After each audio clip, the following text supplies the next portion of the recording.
اعوذ باللہ من الشیطان الرجیم بسم اللہ الرحمن الرحیم سبحان اللہ و بحمدہ سبحان اللہ العظیم اللہم صلی علی محمد وعلی آل محمد وعلی عبدہ المسیح الموعود انکا حمید مجید۔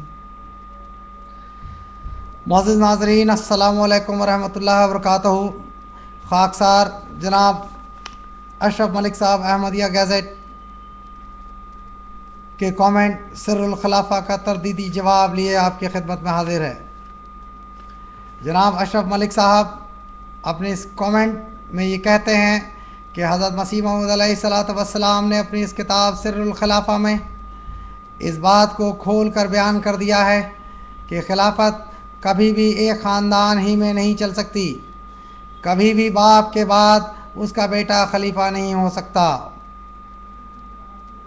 اور اشرف ملک صاحب کہتے ہیں کہ یہی وجہ ہے، چونکہ حضرت مسیح السلام نے ان باتوں کو بیان کیا اس کتاب میں، یہی وجہ ہے کہ اس کتاب کو اردو اور انگریزی میں ترجمہ نہیں کیا گیا اور شائع نہیں کیا گیا۔ میں اشرف ملک صاحب آپ کے اس جواب کو سرے سے رد کرتا ہوں کہ حضرت مسیح موعود علیہ الصلاۃ والسلام نے کبھی بھی اس قسم کی کوئی باتیں کی ہیں۔ اگر یہ بات ہے تو آپ کوٹیشن کیوں نہیں دیتے؟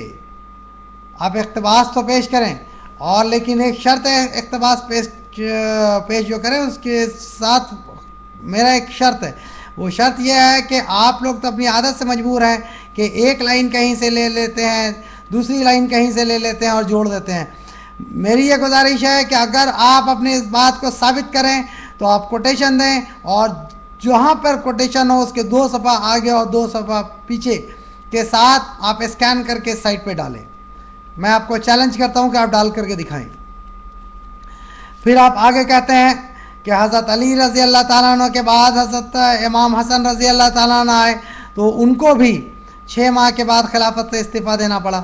حضرت امیر معاویہ نے ان کو یعنی امام حسن رضی اللہ تعالیٰ عنہ کو کچھ رقم دے کر خلافت سے علیحدہ کر دیا تھا۔ انا للہ۔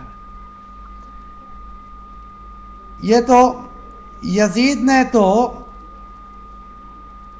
کربلا میں حضرت حسن حضرت حسین رضی اللہ تعالیٰ عنہ کو شہید کر دیا تھا، یعنی جان سے ختم کر دیا تھا۔ لیکن اشرف ملک صاحب نے یہ جو قتل کیا ہے یہ اسلام کا قتل کیا ہے، اسلام کے اصول کا قتل کیا ہے۔ یہ یزید سے بھی بڑے اور گھناؤنے جرم کے مرتکب ہوئے ہیں، کیونکہ یزید نے تو حضرت حسن حضرت حسین ہی کو مارا تھا اور یہ سمجھا تھا کہ اب خلافت کا کوئی بھی جو ہے دعوے دار نہیں ہوگا۔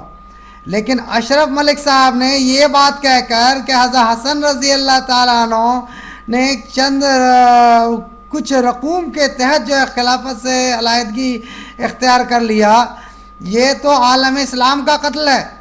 یعنی نعوذ باللہ علی من ذالک، حضرت حسن رضی اللہ تعالیٰ عنہ اس قدر لالچی فطرت تھے کہ ان کو یہ رقوم جو ہے زیادہ عزیز تھے خلافت کی شان سے بھی۔ یا نعوذ باللہ علی من ذالک، حسن رضی اللہ تعالیٰ عنہ نے حضرت رسول کریم صلی اللہ علیہ وسلم، حضرت ابو بکر، حضرت عمر، حضرت عثمان اور حضرت علی رضی اللہ تعالیٰ عنہ سے کچھ بھی سبق حاصل نہیں کیا۔ آپ نے جو سبق حاصل کیا ہے وہ حضرت عیسیٰ علیہ السلام کے حوارین سے، کیونکہ حضرت عیسیٰ انجیل میں یہ آتا ہے کہ حضرت عیسیٰ علیہ السلام کے ایک حواری نے حضرت عیسیٰ علیہ السلام کو چند روپے کے تحت پکڑوا دیا تھا دشمنوں سے۔ تو جس طرح وہاں پہ چند روپے کے تحت وقت کے نبی کو حوالے کر دیا گیا، اور ادھر جو ہے 1400 سال کے 600 سال کے بعد چند روپے کے تحت خلافت کو جو ہے دشمن کے حوالے کر دیا گیا۔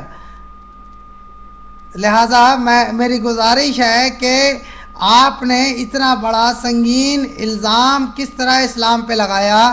آپ نے اسلام پر یہ قاتلانہ حملہ کس طرح کیا ہے کہ حضرت حسن رضی اللہ تعالیٰ عنہ نے نعوذ باللہ چند روپے کے تحت خلافت سے علیحدگی اختیار کر لیا ہے؟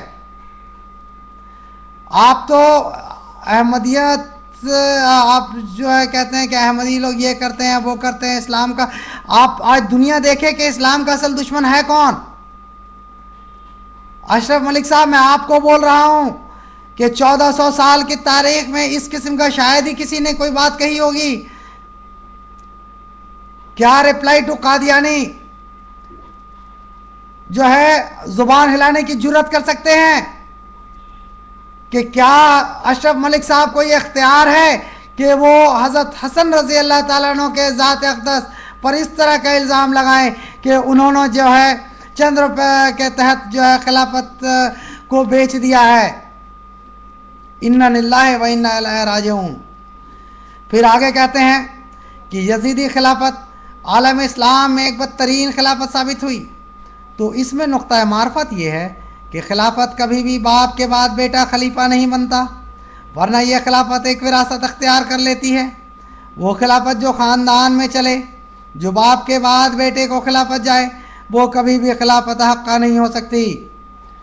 جناب اشرف ملک صاحب، میں آپ کے اس بات کو سرے سے رد کرتا ہوں، کیونکہ آپ کا یہ قول کہ جو خلافت خاندان میں چلے، جو باپ کے بعد بیٹے کو خلافت جائے، وہ کبھی بھی خلافت حقہ نہیں ہو سکتی، کو سرے سے رد کرتا ہوں، کیونکہ یہ قرآن کے مخالف ہے.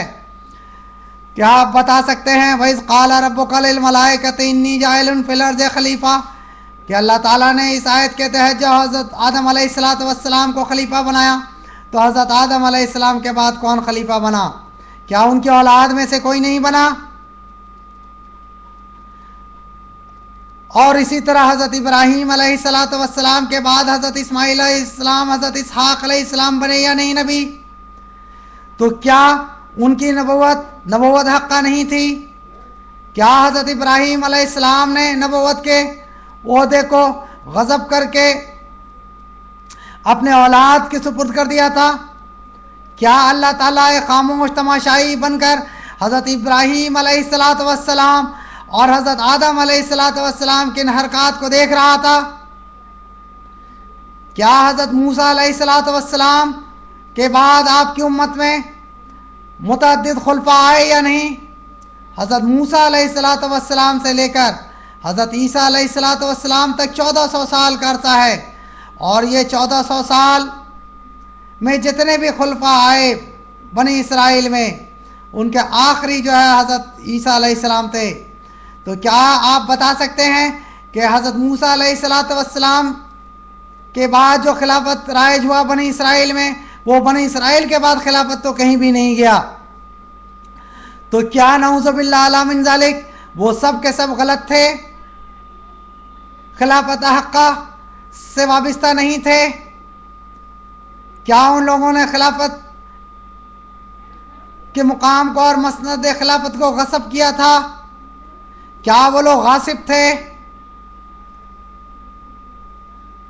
آپ تو اپنی بچی کھچی عمر میں فضل احمدی کے اس جواب کو بھی کاٹ نہیں سکتے. جس طرح آپ ہمیشہ ناکام اور نامراد رہے ہیں فضل احمدی کے دلائل کو کاٹنے میں، اس طرح ایک بار پھر آپ اس دنیا میں ناکام اور نامراد رہیں گے، اور دنیا ایک بار پھر حضرت اقدس مرزا غلام احمد مسیح موعود اور مہدی موعود علیہ السلام کے اس خاک پاک کے ادنا غلام